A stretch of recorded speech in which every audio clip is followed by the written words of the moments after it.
Al-Jumu'ah ayat 9 sampai ayat 11.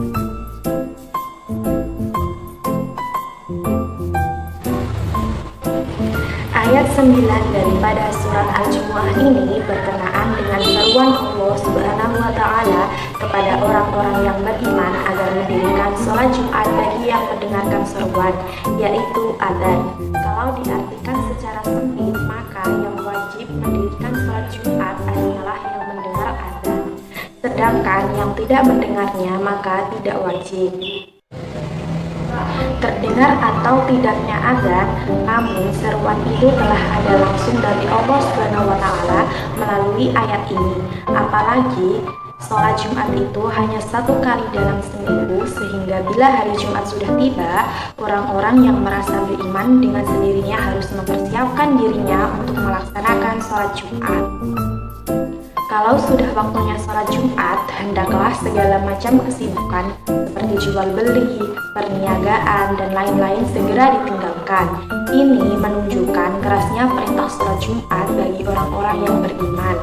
Dalam sebuah hadis yang berasal dari Thariq bin Shihab, Nabi bersabda, sholat Jumat itu wajib atas setiap orang muslim berjamaah kecuali 4 orang, hamba sahaya, wanita, anak-anak, atau orang sakit.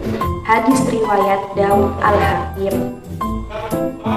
Selain akan memperoleh keridhaan Allah Subhanahu wa Ta'ala, sholat Jumat dapat menimbulkan kesatuan dan persatuan antara umat Islam. Ayat 10, Allah Subhanahu wa Ta'ala melanjutkan seruannya, yaitu apabila telah menunaikan sholat, segeralah mencari karunia Allah, boleh kembali bertebaran di muka bumi, mengerjakan urusan duniawi, berusaha mencari rezeki yang baik dan halal. Di akhir ayat, Allah Subhanahu wa Ta'ala menganjurkan agar banyak berzikir kepadanya, supaya manusia memperoleh keberuntungan. Ayat ini ditutup dengan satu penegasan bahwa Allah itu sebaik-baik pemberi rizki. Oleh karena itu, kepadanya lah kita arahkan usaha dan ikhtiar untuk memperoleh rizki yang halal mengikuti petunjuk-petunjuknya.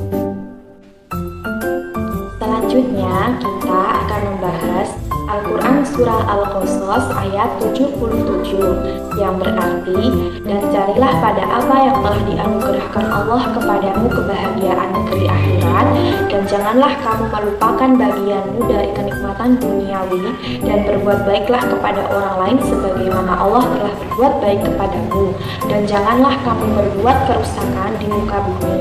Sesungguhnya Allah tidak menyukai orang-orang yang berbuat kerusakan. Surat ini menjelaskan tentang bahwa kita harus menyeimbangkan urusan di dunia dan urusan di akhirat. Selanjutnya kita akan membahas hadis tentang etos kerja. Yang pertama, hadis riwayat Ibnu Majah yang berarti dari Al-Miqdam bin Ma'di Khalid Az-Zubaydi dari Rasulullah SAW, beliau bersabda, tidak ada yang lebih baik dari usaha seorang laki-laki kecuali dari hasil tangannya sendiri, dan apa-apa yang diinfakkan oleh seorang laki-laki kepada diri, istri, anak, dan pembantunya adalah sedekah. Hadis riwayat Ibnu Majah. Hadis tersebut merupakan motivasi dari Nabi SAW kepada kaum muslimin untuk memiliki etos kerja yang tinggi. Kita harus giat bekerja untuk memenuhi kebutuhan hidup diri dan keluarga. Bahkan dikatakan oleh Nabi bahwa tidak ada yang lebih baik dari usaha seseorang kecuali hasil kerjanya sendiri. Nilai mulia bukan hanya dari sisi memperolehnya saja, membelanjakannya pun untuk anak, istri, dan pembantu dinilai sedekah oleh Allah. Selanjutnya, hadis etos kerja yang kedua yaitu hadis riwayat Ibnu Asakir yang berarti dari Anas Rawahul At-Tirmidzi berkata, Rasulullah SAW bersabda, bukan Bukankah orang yang baik di antara kamu orang yang meninggalkan kepentingan dunia untuk mengejar akhirat atau meninggalkan akhirat untuk mengejar dunia, sehingga dapat memadukan keduanya? Karena kehidupan dunia mengantarkan kamu menuju kehidupan akhirat, dan janganlah kamu menjadi beban orang lain. Hadis riwayat Ibnu Asakir. Hadis tersebut merupakan penegasan Rasulullah SAW agar manusia menyeimbangkan usaha untuk keperluan hidup di dunia dan usaha untuk menyiapkan bekal di akhirat nanti. Rasulullah SAW sangat mencela orang-orang yang hanya tekun ibadah, duduk di masjid, sholat, zikir, dan lain-lain dengan tujuan agar kelak masuk surga, tetapi mereka melupakan akan tugas dan tanggung jawabnya sebagai makhluk sosial yang hidup di tengah-tengah masyarakat. Demikian pula, Rasulullah lebih mencela orang-orang yang hanya menyibukkan dirinya dengan bekerja keras, banting tulang, peras keringat hanya untuk mencari keuntungan duniawi saja, dan tetapi lupa akan kewajibannya sebagai makhluk Allah yang harus mengabdi kepadanya, seperti mendirikan sholat, mengeluarkan zakat, membantu anak yatim, dan kewajiban lainnya. Maka yang dikehendaki oleh Islam adalah adanya keseimbangan, yaitu rajin dan giat bekerja dan juga tekun beribadah, memadukan antara kepentingan duniawi dan ukhrawi.